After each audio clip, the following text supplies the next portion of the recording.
Boa tarde, pessoal. Estamos nós aqui na nossa aula à distância, nesses momentos de coronavírus. Tem uma proposta de redação que a gente está enviando para vocês, que é exatamente o combate a pandemias no mundo globalizado. Não é o tema da redação que nós vamos examinar, não. A gente vai examinar uma outra redação, mas a gente quer logo antecipar essa proposta que a gente está passando, e que é uma proposta cujo título já chama a atenção para aquele primeiro momento de redação, que é exatamente a proposta. Quer dizer, quando nós vamos examinar uma redação para produzir, examinar a proposta, a primeira coisa é exatamente ficarmos presos ao tema. O que diz a proposta, o que diz o enunciado, enfim. E vocês estão recebendo, repito, a proposta de redação cujo tema é o combate a pandemias no mundo globalizado. Aí tem uma palavra maldosa, uma palavra-chave, uma palavra de comando, e se a gente não ficar preso a ela, a gente pode derrapar, a gente pode fazer até uma boa redação, mas fora da proposta, que é exatamente a palavra globalizado. Quando ele diz combate a pandemias no mundo globalizado, você tem que estar ligado a isso, né? O que a globalização vai interferir nesse combate aqui no Brasil? O que essa ideia da globalização, por exemplo, as pesquisas de lá vão interferir aqui, a realidade de lá vai interferir aqui, o que a globalização impacta no combate aqui nas nossas terras tupiniquins? Então, essa é a primeira observação de uma redação que vocês estão recebendo e que, ao mesmo tempo, a gente faz o primeiro destaque quando se vai fazer uma redação. Olhar exatamente o teor da proposta e também o enunciado. Nós temos aqui uma redação que foi redação nota 1000, aquela redação sobre os desafios para a formação educacional de surdos no Brasil, que alguns de vocês provavelmente fizeram, enfim. Isso aqui é uma redação nota 1000. E nós vamos dar um passeio nessa redação, conhecendo os critérios do Enem. Quer dizer, como que a gente avalia e como que a gente conclui que essa redação foi uma redação nota 1000. Bom, o primeiro critério é aquele que fala sobre norma culta. O aluno vai ser avaliado no seu domínio de norma culta. Norma culta é exatamente o conhecimento que o aluno demonstra ao produzir o texto em pontuação, em ortografia, em acentuação, norma culta, aquilo que é estabelecido pela gramática e pelo dicionário. A gente tem comentado em sala de aula que o estudo de norma culta, ele por vezes é muito detalhado. E às vezes em aula de redação, o aluno que já vem com aquela memória de classificação de orações, de regras de acentuação, de uso de crase, enfim, ele vem com esse arcabouço, com esse arquivo, mas na aula de redação ele quer alguma coisa mais objetiva. Aqui no curso nós fazemos dentro da aula de redação algumas aulas, alguns módulos para estudar norma culta aplicada à redação. Então, nós não ficamos muito tempo em detalhamento de regras. Por exemplo, no caso de pontuação, quando a gente estuda pontuação, a gente sabe que um dos erros mais comuns na pontuação é a separação do sujeito do verbo por vírgulas, que é um erro imperdoável, né? E aí a gente estuda exatamente algumas situações para que isso não ocorra. Então, coisas assim, coisas rápidas, bem objetivas, não são estudos de várias regras, detalhamento de regras, isso não nos pertence, não é um interesse nosso aqui na aula de redação. Pois bem, e aí, voltando à ideia de pontuação e de estudo, como estudar a gramática, a gente comenta sempre o seguinte: uma das melhores, se não a melhor maneira de se estudar pontuação e mesmo muitos outros pontos de gramática é a leitura. É claro que nós precisamos recorrer à gramática vez por outra, mas a leitura é fundamental, a leitura de bons autores, Há um depoimento muito curioso do Luiz Fernando Veríssimo e aquele menino lá do Rio Grande do Sul, Celso Pedro Luft, do João Baldo Ribeiro também. Celso Pedro Luft era gramático, era pesquisador.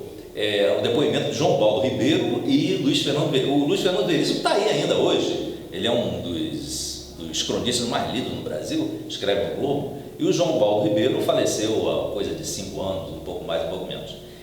Depoimento deles: péssimos alunos em gramática. Então a gente deduz alguma coisa. Eles aprenderam a escrever como? Certamente escrevendo e certamente lendo bons autores. Voltando, é importante o estudo da gramática, claro, ela normatiza, ela sistematiza, mas objetivamente para a nossa produção de texto é muito interessante a leitura. A gente fez um exercício, já fez exercício aqui esse ano, de leitura, como é importante a leitura pausada e como que ao ler em voz alta, por exemplo, a gente percebe pontuação. Então, apenas um detalhe para a gente conhecer esse primeiro critério. Então, é muito importante você ter uma pontuação bem feita, uma acentuação, e é interessante, é muito importante ter vocabulário. Nós sabemos que hoje nós estamos numa sociedade da imagem, não é? A sociedade da imagética, a civilização da imagética. E, em contraponto, vocês serão cobrados pela tradicional escrita. Então, o primeiro descompasso é esse, né? Nós vivemos uma civilização da imagem e a prova é escrita. Então, cada vez mais as pessoas têm menos vocabulário, não é? O nosso arquivo, talvez pela velocidade, pelo impacto da imagem, a verdade é que o nosso HD está com pouca variação vocabular. Quer dizer, nós temos poucas palavras, nós estamos fazendo menos sinônimos, menos antônimos, e isso na hora de produção de texto tem uma influência muito grande. Há pouco tempo nós fizemos uma redação, eu sempre conto esse caso em sala de aula porque isso me marcou muito.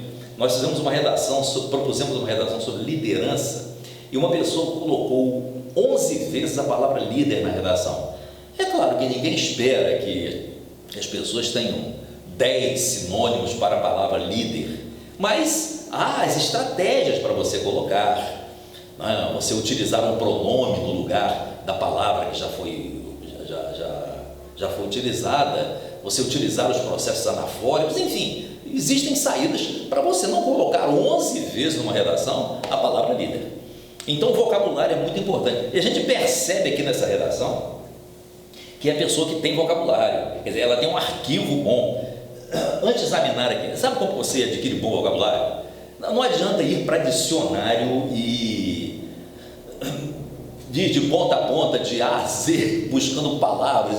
Melhor coisa, pega um bom texto de bons autores, editoriais, artigos de opinião, e veja a palavra que você desconhece. Então, a melhor coisa, ler com um bom dicionário ao lado. Vai lá, olha, vê aquela palavra que você não conhecia.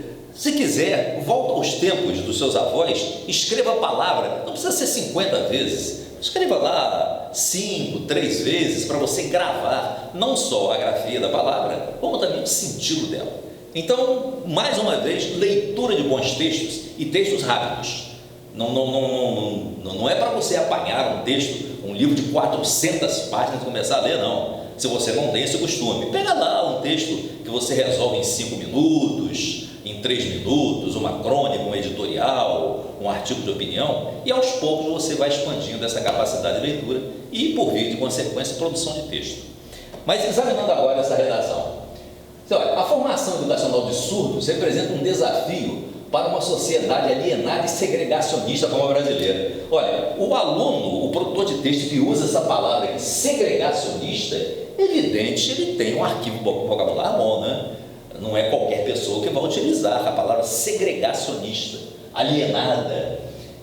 O desconhecimento da língua brasileira de sinais e a visão inferiorizante que se tem dos surdos podem acabar por excluí-los de processos educacionais e culturais e mantê-los marginalizados em relação ao mundo atual. Portanto, esses desafios devem ser superados de imediato para que uma sociedade integrada seja alcançada.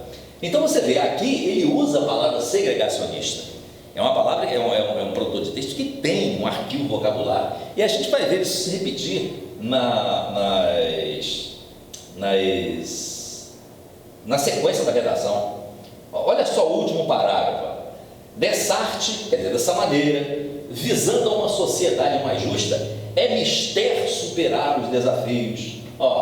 Quer dizer, é necessário, é imperioso, é importante. E claro que isso valoriza muito o texto, porque você demonstra ter uma amplitude vocabular, você tem recursos para a produção. Uma outra coisa interessante aqui é a linguagem direta, a linguagem objetiva. Não esquece dessa história de redação com palavras adocicadas. Você não está escrevendo nenhuma carta de felicitações de 15 anos, de casamento, de bodas de ouro, você está fazendo uma redação e você precisa acordar, você precisa sacudir o examinador de banca que está examinando com a sua, talvez a 200ª redação daquele dia, daquela noite. Então você começa com aquelas palavras que todo mundo utiliza, aquelas palavras comuns. Na conclusão você diz, talvez fosse interessante que o governo fizesse isso. Esquece isso. Em vez de você dizer, talvez fosse interessante que o governo fizesse, você diz assim, é necessário que o governo faça. Quer dizer, você é direto, é objetivo, você dá impacto à sua redação. Você vê isso com clareza aqui, Portanto, esses desafios devem ser superados de imediato. Você vê que isso é forte, né? Não é uma redação perfumada, com desenhos, com lantejoulas. Não é isso, não. São palavras fortes. Não pode ser palavras desleais, mas tem que ser palavras fortes. É necessário, esses desafios devem ser superados de imediato. Isso tem impacto, né? Você vê que isso tem uma força discursiva muito grande. São detalhes interessantes de redação que essa nossa aula é a última do nosso curso, do nosso processo. Quer dizer, as formas que você utiliza para impactar, para chamar a atenção do examinador de banca. O segundo critério que nós utilizamos na análise de uma redação, na produção de um texto, é exatamente a percepção, a apreensão do tema. Quer dizer, você percebeu bem o tema. Esse caso aqui, por exemplo, que a gente viu, as pandemias, o combate a pandemias num mundo globalizado. Você percebeu esse detalhe do globalizado? Você não está falando em pandemias no Brasil, sem esquecer da influência da globalização? Muito cuidado.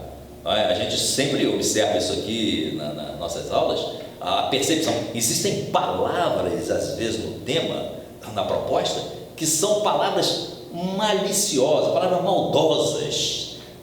São palavras capciosas, são cascas de banana que eles colocam para você escorregar. A gente sabe que esse processo seletivo é um processo nazista desgraçado, né? É um nazismo danado, ele quer cortar a cabeça de todo mundo e não tem muita saída, né? O processo é diferente disso, talvez não funcione. Enfim, mas isso é outra discussão. O segundo critério, você percebeu o tema? Percebeu mesmo? Tem certeza que você percebeu? Você não se enganou, não? Há pouco tempo teve uma redação proposta aqui que dizia o seguinte, uma redação até que de um aluno que tirou 10 um aluno nosso aqui que tirou 10 na escola de medicina, aqui de Campos, o Vitor, e o tema era sobre a influência externa nos transtornos compulsivos. Então, ele não dizia claramente a influências externas, falava transtorno compulsivo, só que na frente ele falava da influência externa. Muitos alunos, eu tenho certeza, falaram do transtorno compulsivo, os problemas internos, as depressões, as carências que levariam a um transtorno compulsivo, etc. Mas não é isso. Ele queria que você observasse a influência externa. E aí, dentro dessa influência externa, o aluno abordou muito bem a questão do narcisismo, né, do padrão a ser seguido, que era muito cobrado, É uma influência externa. A sociedade cobra um padrão, existe um modelo, e aí você que está em casa acha que aquele é um modelo e você não consegue chegar até aquilo ali. Quer dizer, é exatamente disso que fala a redação. E muita gente falou dos problemas de dentro para fora, e não era de fora para dentro. Então é muito importante, é fundamental. Já vi situações de alunos que fazem excelentes redações, só que não prestaram atenção em um pequeno detalhe que estava exatamente no tema. Isso é lamentável, porque às vezes é um aluno que tem uma produção, uma capacidade argumentativa muito grande, e às vezes por uma leve desatenção ele se perde na produção de texto. É uma pena, mas às vezes ocorre.